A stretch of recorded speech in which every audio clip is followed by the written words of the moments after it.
Richard Chase, the Vampire of Sacramento. Richard Chase, known as the Vampire of Sacramento, was an American serial killer who terrorized California in the late 1970s.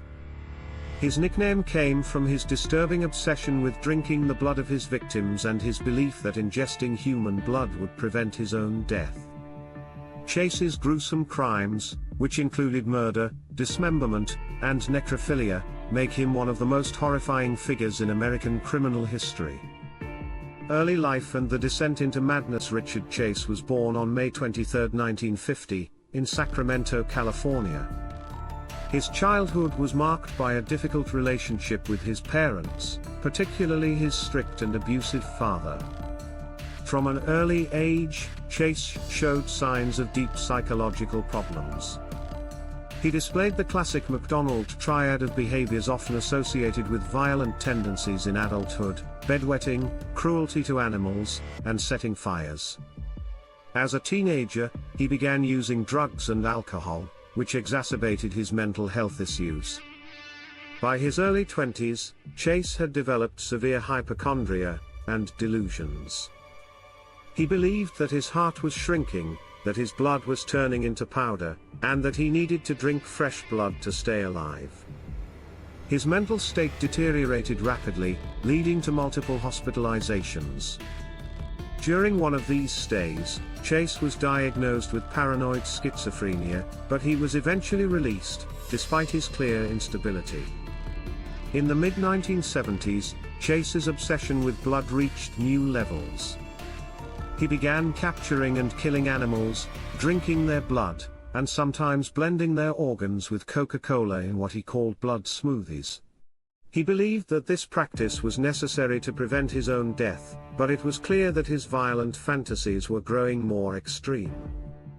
The murders begin. Chase's descent into murder began in December 1977. His first known victim was Ambrose Griffin, a 51-year-old man who was shot and killed in a random drive-by shooting as he helped his wife unload groceries outside their home. This seemingly senseless killing was only a prelude to the much more horrific crimes that would follow.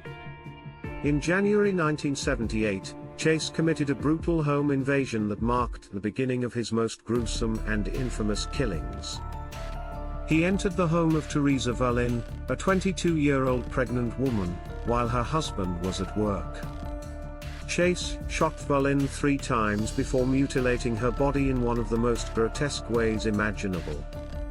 He stabbed her multiple times, cut open her abdomen, and removed her organs. He then drank her blood, smeared it on his face, and engaged in necrophilic acts with her corpse. After the murder, Chase was not content to leave Verlin's body as it was. He dismembered parts of her body and used a yogurt container to collect her blood. He later confessed that he drank the blood because he believed it would keep his own blood healthy. The massacre of the Miroth family. Just a few days after the Verlin murder, Chase committed his most infamous and horrifying crime. On January 27, 1978, Chase entered the home of Evelyn Miroth, a 38-year-old mother, with the intent to kill again.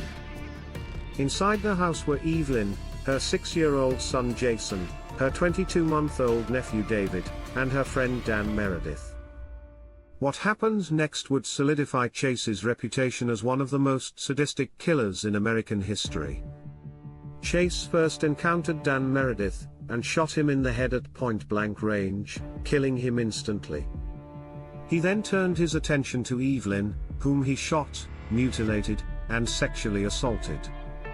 Chase stabbed her multiple times, removed her organs, and drank her blood. He then proceeded to kill 6-year-old Jason in a similar fashion, shooting and mutilating the boy's body. Chase's most disturbing act was his treatment of 22-month-old David. After killing the toddler, Chase removed the baby's body from the house, took it back to his own apartment, and later cannibalized parts of the child's body. When police eventually arrested Chase, they found evidence of this horrifying act in his apartment, including blood-stained kitchen utensils and remains of human flesh. The arrest and trial. Chase was arrested on January 28, 1978, just one day after the massacre of the Miroff family. Police found him at his apartment, which was in a state of utter filth, with blood-stained clothing and clear signs of his cannibalistic practices. In his refrigerator, police discovered body parts of his victims, including pieces of the infant, David, and containers of blood. During his trial, Chase pleaded not guilty by reason of insanity. His defense argued that his severe schizophrenia and delusions had driven him to commit the murders. However, the jury was unconvinced by this argument. The sheer brutality of Chase's crimes, combined with the methodical way in which he mutilated his victims and consumed their blood, suggested that he was fully aware of what he was doing.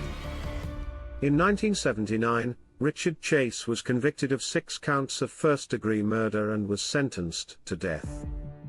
He was sent to San Quentin State Prison to await execution. However, in December 1980, Chase took his own life by overdosing on the antidepressants he had been hoarding in his cell. Legacy of horror. Richard Chase's crimes remain some of the most horrific in the annals of American criminal history. His nickname, the Vampire of Sacramento, reflects the chilling nature of his obsession with blood and his belief that drinking human blood was the only way to stay alive. Chase's extreme violence, combined with his cannibalistic tendencies and necrophilic acts, make him one of the most depraved killers of the 20th century. The case of Richard Chase is often cited as a textbook example of the dangers of untreated severe mental illness.